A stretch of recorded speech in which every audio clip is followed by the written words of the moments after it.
pruebas para poder actuar contra alguien. Si alguien nos alcanza esas pruebas, el despacho del ministro le garantiza declararle apto a su proyecto y que de esa manera podamos luchar contra esto. Con respecto a las inquietudes de la congresista Aramaño, lo que nosotros estamos haciendo, y viene aquí en parte la respuesta al programa de saneamiento de suelos y los programas municipales o regionales, que para nosotros están bienvenidos, me parece una gran cosa, pero tienen que ser manejados con transparencia y con los criterios que se hace, que maneja el Fondo Mi Vivienda. Nosotros no escogemos a quienes van a ser beneficiados en el programa. Eso depende de qué banco califica a esas personas. Entonces, de esa manera, ustedes habrán visto que hay todo tipo de denuncias, pero el programa de Mi Vivienda ya tiene 15 años, 18 años, y no ha habido acusaciones de algún funcionario que haya cobrado por dar un bono o cosa parecida, porque los otorga el banco. Entonces, si los municipios o los gobiernos regionales están dispuestos a trabajar con esa transparencia, contarán con todo nuestro apoyo. Ellos pueden proveer las tierras, inclusive pueden hacer las obras de habilitación urbana, y nosotros podemos ayudarlos a subastarlo al sector privado, que en el modelo es el sector privado que construye las viviendas, y la banca privada es la que otorga los bonos. Si están dispuestos a trabajar con ese nivel de transparencia, nosotros encantados.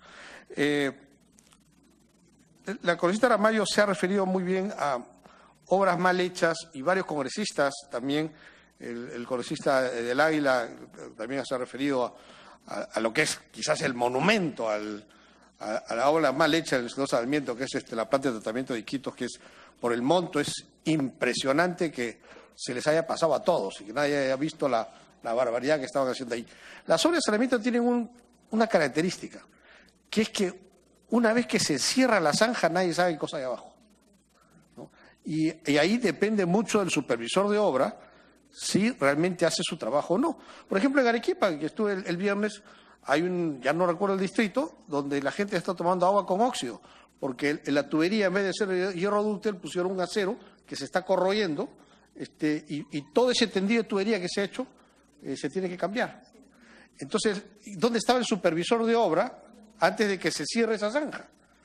O antes de que se haga la prueba hidráulica, porque ustedes saben, se pone la tubería y se le mete presión para ver si la tubería está bien cerrada, y una vez que está bien cerrada, recién se cierra la zanja. Pero si el supervisor no hace su trabajo, se hace la obra mal. Entonces, en el Perú es impresionante la cantidad de obras mal hechas o paralizadas o que funcionaron 2 meses y colapsaron por falta de esa supervisión. La congresista Beteta se refirió a nuestro centro de atención al ciudadano, que efectivamente la idea era que actúen como oficinas que atiendan a los alcaldes. Hemos tenido que destinar parte de esos funcionarios a supervisar las obras que el Ministerio financia. O sea, a pesar de que contratamos un supervisor de obra, además de eso, ponemos funcionarios nuestros que supervisen también, porque el nivel de corrupción y de inoperatividad de las empresas supervisoras es altísima. Y eso es algo impresionante que no había visto antes, ¿no? Antes las supervisoras eran confiables. Ahora, entonces, el viceministro de Saneamiento ha tenido que destinar parte de ese personal para que visite de manera inopinada las obras. Claro, cuando él va todo está bien, cuando se da la vuelta de repente cierran la zanja y eso no nos garantiza nada, pero por lo menos el supervisor siente que está siendo supervisado para evitar este tipo de problemas. Sí. Le pide una interrupción el congresista Salaverry. Tiene la palabra, congresista. Gracias, ministro. Gracias, presidenta. Eso muchas veces nace desde el expediente técnico, ¿no? Porque, claro, el supervisor no es por defender a los supervisores. También a veces se hace de la vista gorda y muchas veces por casos de corrupción.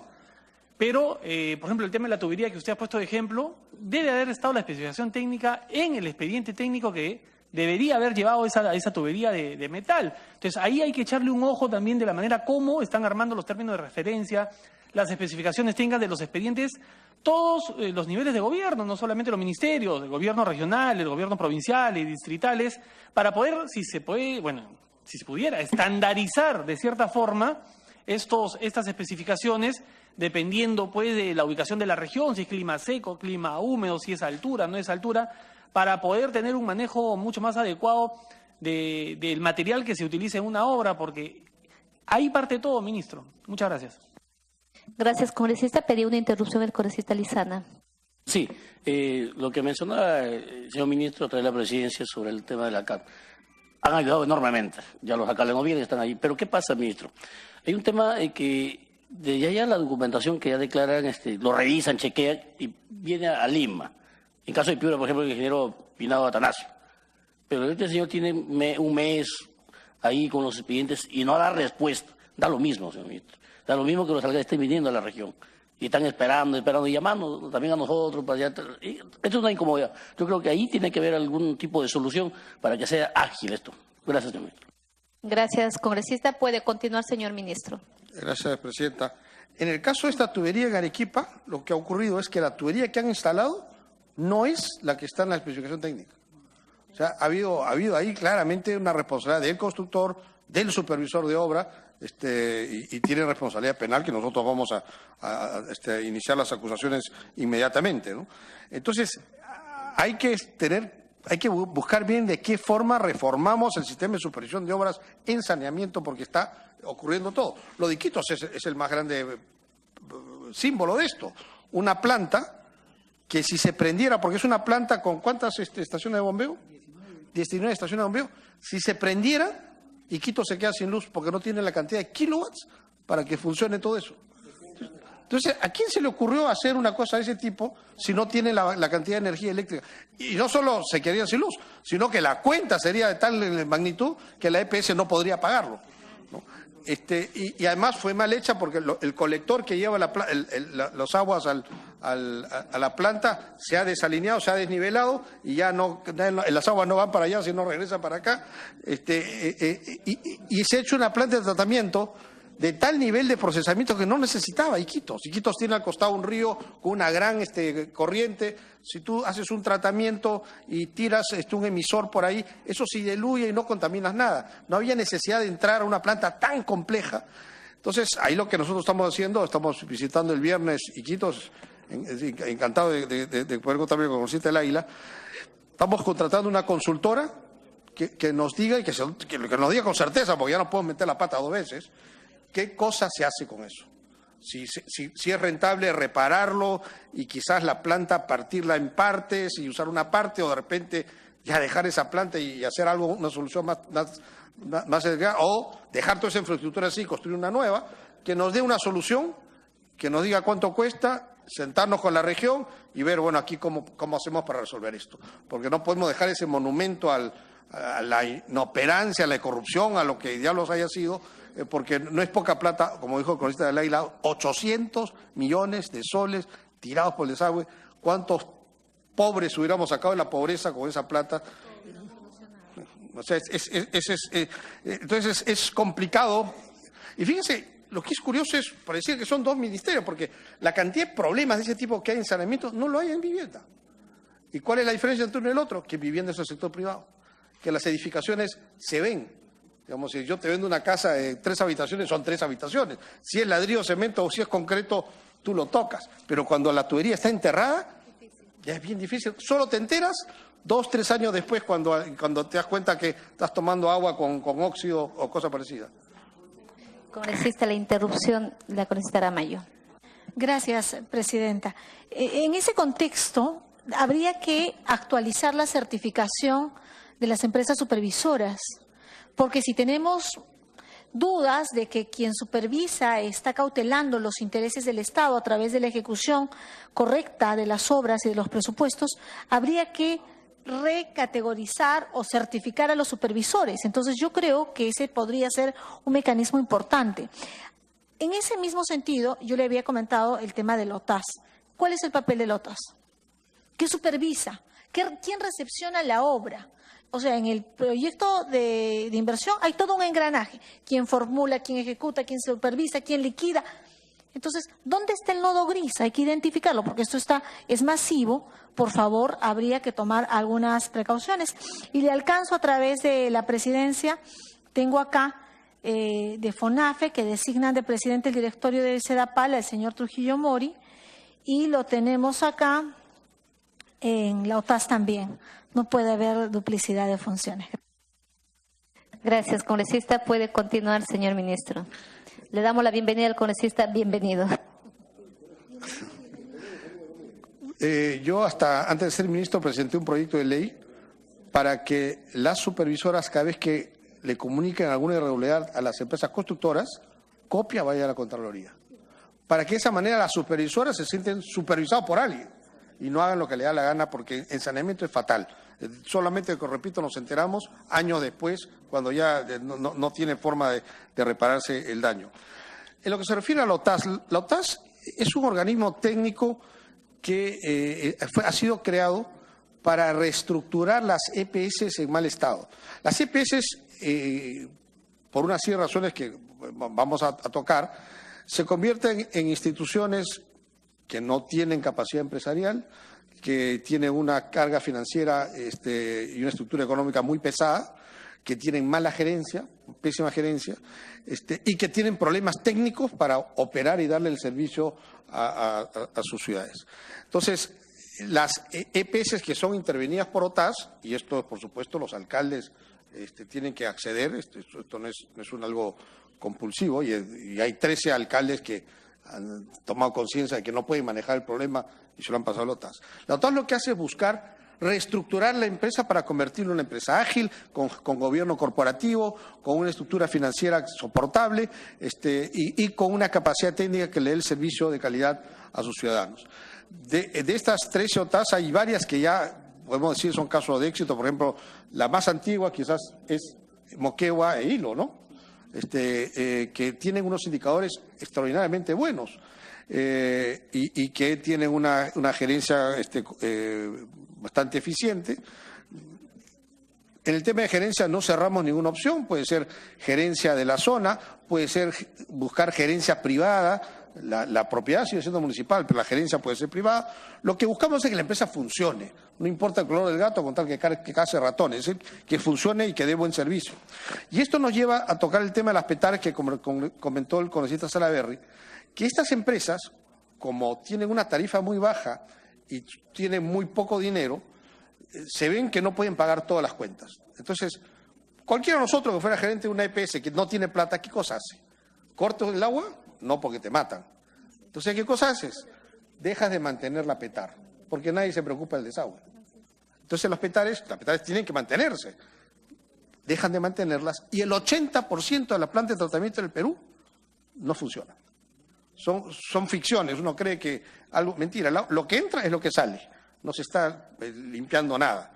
Entonces nosotros tenemos pensado en el Ministerio que, dado que esta es una realidad, buscar un modelo que le quite esta carga a las empresas de saneamiento, y creemos que una APP es lo mejor.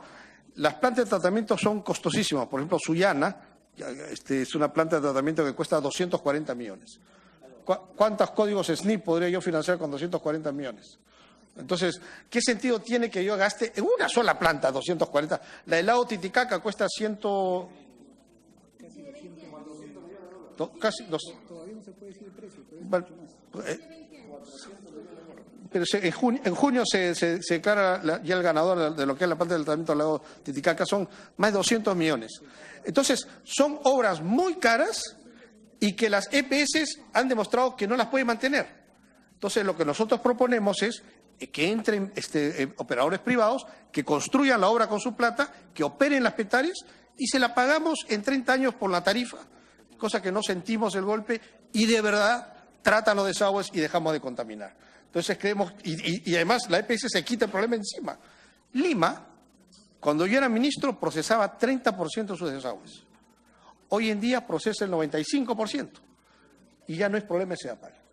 Porque la planta de La Chira, la planta de La Tahuá son concesiones privadas, bien mal hechas, yo no sé, pero ya los operan ellos. Ya no es mi problema. Yo sé que están operando, no están contaminando, me quité ese problema encima. Creo que es el modelo que debiéramos seguir para que las EPS no tengan esa carga y que al final no la hagan, la descuidan y simplemente estas plantas no se tratan. En lo que se refiere a Cayoma, nosotros ahí sí tenemos una deuda. No, la culpa no es enteramente nuestra. El Ministerio de Cultura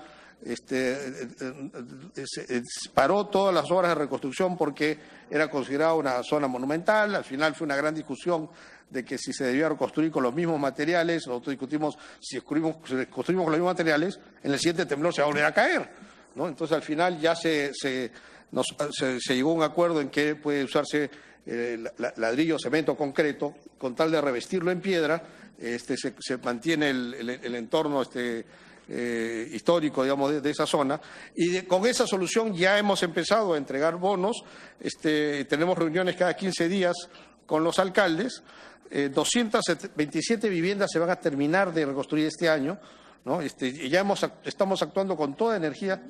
¿Ah? Sí, pero... Evite el diálogo, por favor, congresistas, a través de la presidencia. Puede continuar, señor ministro. Recién hemos empezado, digamos, porque recién Cultura dio visto bueno, así que vamos a continuar con toda fuerza. Y en lo que se refiere a módulos temporales, que hay varias preguntas referidas al tema, yo creo que después de 8 meses del fenómeno del Niño, hablar de módulos temporales es una broma. Se han gastado 105 millones en módulos temporales. Yo he llegado y dicho yo, no gasto un centavo más. Hay empresas que se habían demorado en entregar los módulos, se les resolvió el contrato, están financiando publicaciones en todos lados diciendo que necesitamos módulos. Sí, porque se han quedado con stock de módulos que no les hemos comprado porque se demoraron, ¿no? Y claro, tienen los módulos ahí, ¿a quién más se lo van a vender? Al sonsonazo del Ministerio de Vivienda, ¿no? Entonces, nosotros vamos a destinar todos nuestros esfuerzos y todos nuestros recursos a la vivienda definitiva. Ya no podemos estar hablando de módulos temporales y gastarnos la plata que nos ha costado. Fíjese, 105 millones de módulos temporales. El conjunto habitacional, una sola fuerza que se va a hacer en Piura, va a costar 12 millones. ¿Cuántos conjuntos habitacionales me he podido haber construido con 105 millones? Entonces, seguiremos resistiendo los reportajes periodísticos de gente pidiendo módulos, algunos de los cuales seguramente son ciertos, otros no me la creo, pero vamos a de una vez ir a la solución de vivienda definitiva, que es lo que se merece la gente. Contesto a todo el mundo, los que están presentes nomás. Sería oportuno a los que están presentes, presentes, a los que no están, nos envía por escrito para mandarle a su despacho. Gracias. En lo que respecta a las inquietudes del congresista Tubino, tiene toda la razón. Pucallpa ha crecido en mucho desorden. El problema con los pozos es que el trabajo de recuperar los pozos no garantiza, o a veces garantiza por poco tiempo, un agua de calidad. Hay unas características que tiene Pucallpa que las aguas que se sacan de los pozos después empiezan a tener componentes químicos que no los hace de calidad. La mejor garantía de un abastecimiento constante en Pucallpa es una planta de tratamiento. Yo sé que es una solución que no va a hacerse en los próximos meses, que va a demorar algunos años, pero esa es la solución. Y en muchos países del mundo no hay nada más sano que sacar agua del río, procesarla y distribuirla. Eso es sostenible en el tiempo y eso nos garantiza con seguridad una agua segura para esa región. Se necesita una nueva planta de tratamiento, una nueva PETAR. Ya he hablado de los problemas que tiene que ser una PETAR con recursos públicos y en vez de buscar una concesión. Quizás si lo de Iquitos hubiera sido una concesión, el concesionario no hubiera construido semejante monstruo, hubiera construido algo que podía administrar, no algo que no funciona, ¿no?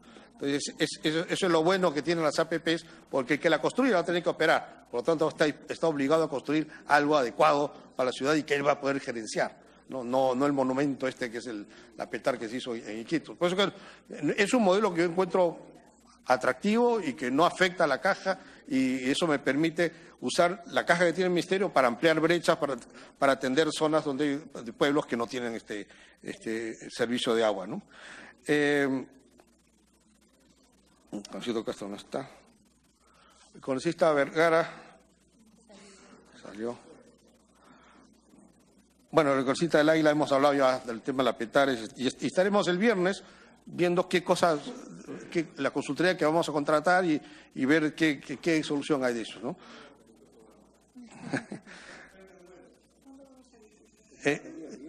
El congresista Clayton no está.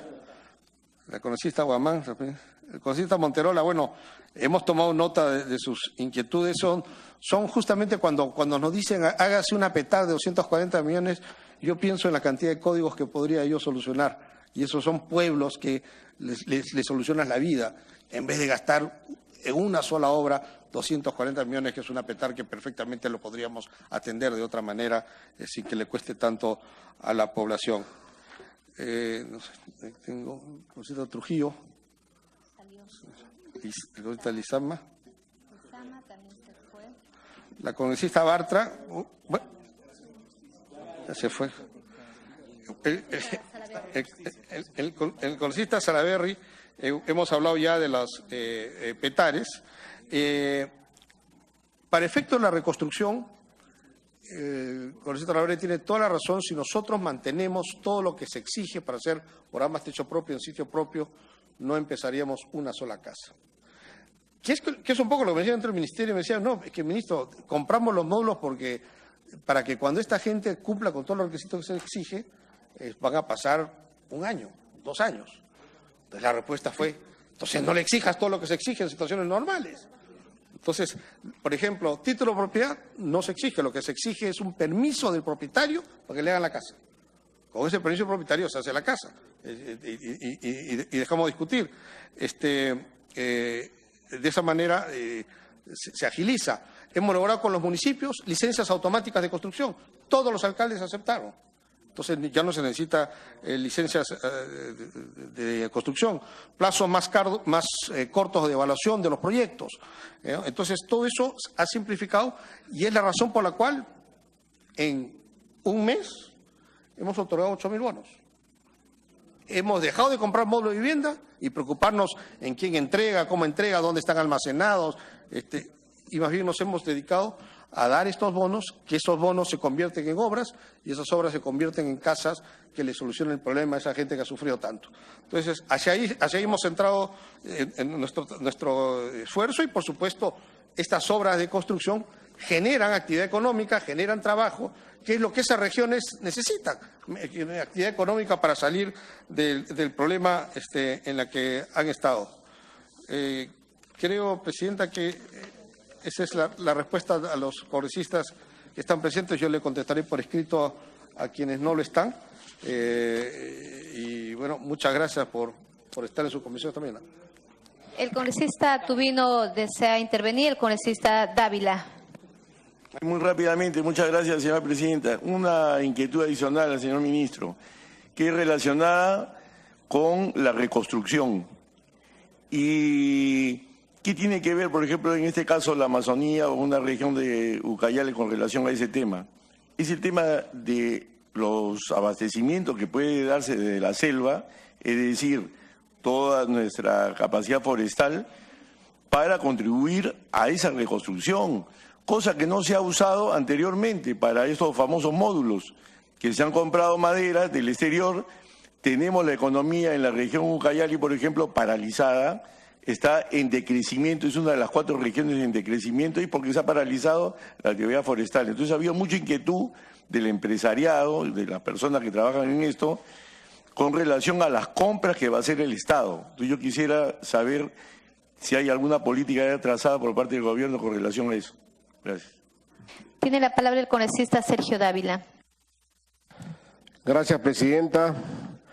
Bueno, para felicitar la presencia del ministro con sus ministros de Saneamiento y de Vivienda, para decirle, ministro, que el éxito suyo es el éxito del país, de las familias y de nuestro gobierno.